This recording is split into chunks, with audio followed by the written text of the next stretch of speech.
नमस्कार। मेरे चैनल में एक बार फिर आपका स्वागत है। नारद मुनि की अगली कथा आपको मैं बताता हूँ। नारद मुनि जैसा सब जानते हैं चंचल तो थे ही, और चंचलता के कारण पूरे ब्रह्मांड में कभी इधर कभी उधर, कभी इसकी चुगली करना, कभी उसकी बात उससे कहना, ये उनकी प्रकृति में शामिल था। तो उनकी हरकतों से देवता भी परेशान हो गए, और जब ज्यादा परेशान होने पर देवताओं ने उनकी स्वर्ग में एंट्री, स्वर्ग में प्रवेश बंद कर दिया। नारद मुनि जी शिव जी से मिलने पहुंचे तो उनको नंदी ने रोक दिया कि नहीं, तुम नहीं अंदर जा सकते। क्यों? भाई शिव जी जो है ध्यान में लगे हुए हैं और अभी आपसे नहीं मिलेंगे। विष्णु भगवान से मिलने पहुंचे तो गरुड़ पक्षी राज ने उनको रोक दिया, नारद जी अभी आप नहीं जा सकते। विष्णु भगवान अपने ध्यान में मगन है। तब उनको, नारद जी को पता लगा कि नहीं, ये तो कुछ गड़बड़ है। नारद जी घूमते घुमाते पृथ्वी लोक आए और इधर उधर भ्रमण करते हुए काशी में एक महात्मा के पास पहुंच गए। महात्मा को उन्होंने अपना हाल बताया तो महात्मा बोलते हैं, नारद मुनि मैं इसमें क्या कर सकता हूं, मैं तो खुद देवताओं का दास हूं। तो नारद मुनि ने बहुत आग्रह किया कि नहीं, आपके पास तो इतनी सिद्धियां हैं, आपने तप तपस्या करी है, कुछ तो उपाय बताइए।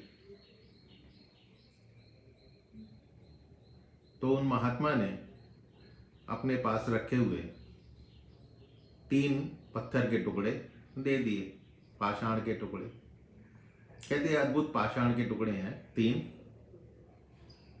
और हर एक पाषाण के टुकड़े में एक अद्भुत शक्ति छुपी हुई है, और इनसे आप जो भी कोई मनोकामना चाहेंगे वो आपकी पूर्ण हो जाएगी। नारद मुनि जी उन पाषाण के टुकड़ों को लेकर चल दिए। रास्ते में उनको एक घर मिला जहां सेठ की मृत्यु हो चुकी थी। सब लोग रोने में लगे हुए थे, दुख प्रकट कर रहे थे। नारद मुनि ने एक पाषाण हाथ में लिया और इच्छा प्रकट करी कि ये सेठ जीवित हो जाए। वो सेठ जीवित हो गए। सबने नारद मुनि की बुरी बुरी प्रशंसा करी, आदर सत्कार किया, और नारद मुनि जी आगे चल दिए। अब उनके पास 2 पाषाण के टुकड़े बचे। रास्ते में उनको एक और व्यक्ति मिला जो कोढ़ से बुरी तरह से प्रभावित था। उसको परेशान देखकर नारद मुनि ने दूसरा पत्थर हाथ में लिया और मनोकामना अपनी रखी कि इस व्यक्ति का कोढ़ पूरी तरह से ठीक हो जाए, ये स्वस्थ हो जाए और सुंदर हो जाए। तो वो व्यक्ति भी स्वस्थ हो गया, उसका कोढ़ जाता रहा, दिखने में सुंदर लगने लगा। वो बहुत बड़ा भक्त बन गया नारद मुनि का। अब नारद मुनि जी आगे चलते हैं और तीसरा पाषाण हाथ में लेकर उन्होंने ये इच्छा व्यक्त करी कि मुझे ऐसे ही 3 पाषाण के टुकड़े और मिल जाएं, 3 पत्थर के टुकड़े और मिल जाएं। तो साहब उनके पास 3 पत्थर के टुकड़े आ गए। वही पाषाण, वही अद्भुत शक्ति लिए हुए। अब तो नारद मुनि जी पूरे मृत्यु लोक में जहाँ चाहते जिसको परेशान देखते और अपनी मनोकामना व्यक्त करके वो उसको दूर ठीक करने की कोशिश करते। किसी को जिंदा कर दिया, किसी को रोग मुक्त कर दिया, यहाँ तक कि उन्होंने सृष्टि के क्रम में व्यवधान डालना शुरू कर दिया। भाई जन्म मरण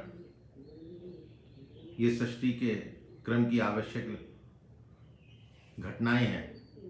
जब उन्होंने इसमें बाधाएं डालनी शुरू कर दी तो देवता फिर परेशान हो चुके, ये तो बहुत गड़बड़ हो गई। तब देवताओं ने वरुण देवता को, पवन देवता को उनको खोजने के लिए भेजा कि भाई इनको खोज कर लाओ। तब जब खोजने पहुंचे तो नारद मुनि जी एक नदी के किनारे बैठे हुए थे। उनको देखकर वरुण देवता और पवन देवता दोनों हंसने लगे। नारद मुनि जी आप कैसे हैं? अब नारद मुनि जी क्या कहें? उन्होंने कहा भाई ठीक है, हमने मना कर दिया स्वर्ग में प्रवेश करने के लिए, कोई बात नहीं। तब वो हंसकर बोले चलो ठीक है, कोई बात नहीं, आप स्वर्ग में जा सकते हैं। चलिए, उनको मनाया नारद मुनि जी ने देखा मुझे स्वर्ग में प्रवेश करने की जब इजाज़त मिल गई, नारद मुनि जी खुश हो गए। उन्होंने वो पाषाण के टुकड़े वहीं नदी में फेंके और चल दिए। तो उसी दिन से उनको स्वर्ग में फिर प्रवेश की अनुमति मिल गई और जैसे थे वैसे ही पूरी इजाज़त मिल गई। तो ये नारद मुनि की कथा कैसी लगी आप बताइएगा, कमेंट अपने दीजिएगा और इस कथा को अपने मित्रों या दोस्तों के साथ शेयर कीजिए। यदि अच्छा लगे तो मेरे इस चैनल को सब्सक्राइब कीजिए। थैंक यू, धन्यवाद।